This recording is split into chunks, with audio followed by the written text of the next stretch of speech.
kita melihat prediksi dari UNWTO itu kan baru setelah tahun 2024 ya, kita prediksi akan pulih, bahkan mungkin 2025 pulih sebagaimana sebelum COVID-19.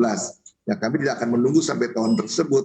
Kami pemerintah bersama dengan sektor swasta, dengan industri pariwisata khususnya, ini kan mengakselerasi beberapa hal-hal terobosan yang dilakukan, antara lain kita katakan ada event-event baik yang berskala internasional, berskala nasional, bahkan berskala lokal pun nanti ini kami lakukan.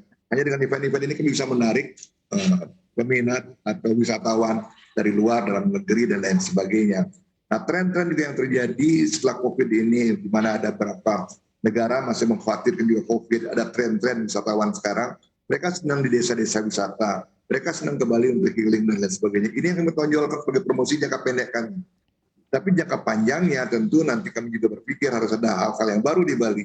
Oleh sebab itu pemerintah Provinsi Bali dalam pembangunan jangka menengah dan jangka panjangnya, bahkan saya dapatkan jangka pendek, target tahun depan sudah yang selesai, antara lain membangun pusat kebudayaan Bali, ini akan menambah lagi nanti daya tarik Bali, kemudian membangun pada tower di Buleleng, ini akan menjadi tower tertinggi nanti di Indonesia, kemudian mengembangkan infrastruktur, membuka jalan shortcut ke Buleleng yang tadinya perlu waktu 2,5 jam, sekarang cukup hanya dengan 1,5 jam, bahkan ke daerah Jembrana untuk dikembangkan, kemudian juga menjadi daya tarik baru. Ini akan dibuka tol yang tahun bulan September ini akan dilakukan groundbreaking. Di samping juga pembangunan dermaga benua yang tadinya krus yang tidak bisa merapat, sekarang bisa 4 krus bisa merapat, dan dermaga antar pulau di Bali. Inilah upaya-upaya kami di Bali, upaya pemerintah Provinsi Bali untuk jangka pendeknya dan jangka panjangnya. Tentu harapan kita semua bahwa nanti pariwisata bisa tumbuh tidak saja secara kuantiti, tapi juga secara quality. Kita harapkan ke depan bisa tumbuh di Bali. Oke, dari upaya-upaya yang Anda sebutkan tadi begitu ya Pak Coaco, kira-kira tantangannya selain pandemi COVID-19 ini, tantangannya ada di mana sih untuk menggenjot kembali industri pariwisata di Bali? Ya, kalau sementara sekarang mudah-mudahan tidak merupakan ini isu yang permanen ya, adalah sedikitnya jumlah maskapai penerbangan sekarang. Harga tiket sangat mahal sekali. Sekarang ke Bali baru terbang 21 maskapai.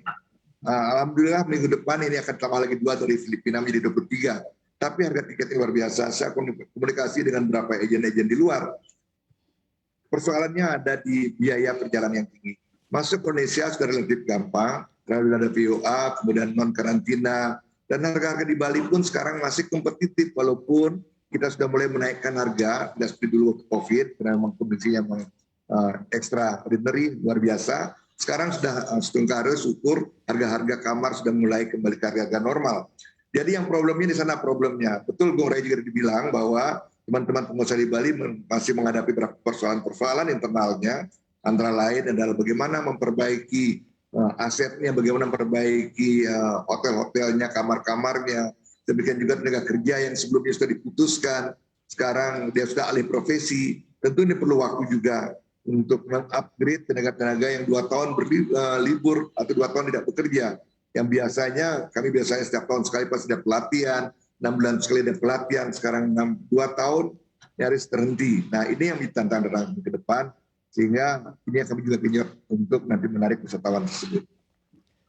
Baik, dan ini Pak Gusti, kalau kita perhatikan begitu dari pernyataan yang disampaikan oleh Pak Coaco, ini kan juga harga tiket ataupun dari harga transportasi khususnya udara juga menjadi tantangan begitu untuk industri pariwisata di Bali. Tapi kalau dari kacamata Anda seperti apa Pak Gusti? Karena memang kalau kita perhatikan tiket transportasi udara juga berkontribusi begitu terhadap industri pariwisata di sana.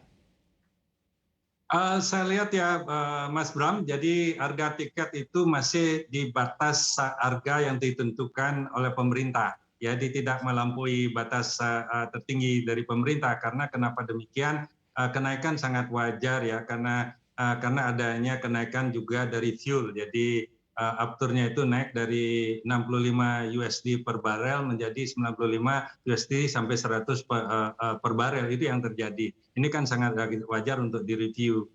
Ini tidak merupakan pengaruhnya tidak akan signifikan terhadap kunjungan wisatawan untuk ke Bali, karena relatif harga itu price itu good value for money untuk Bali ya. Jadi apalagi wisatawan mancanegara ya yang akan datang ke Bali. Jadi berlibur ke Bali mendapatkan suasana yang sangat luar biasa, alam yang luar biasa, dan juga keramah tamahan dan budayanya yang sangat luar biasa di Bali. Tentu ini merupakan suatu impian daripada wisatawan yang akan datang ke Bali. Ini Bali tetap menjadi the most popular tourism destination in the world. Jadi di dunia ya, mengalahkan daripada London dan Paris dan juga Greek Yunani, itu yang terjadi. Bali tetap menjadi the best kunjungan. Ini kita optimis walaupun berdasarkan WHO memang tahun 2025 kita Bali Asungkaro mudah-mudahan ya. Jadi insya Allah bisa lebih awal nanti. Kita harapkan 2023 baru boleh. Saat ini sedang mulai bertahap untuk meningkatkan ini. Jadi kita harapkan akhir 2023 dan 2024 sudah mulai pemantapan ekonomi kita.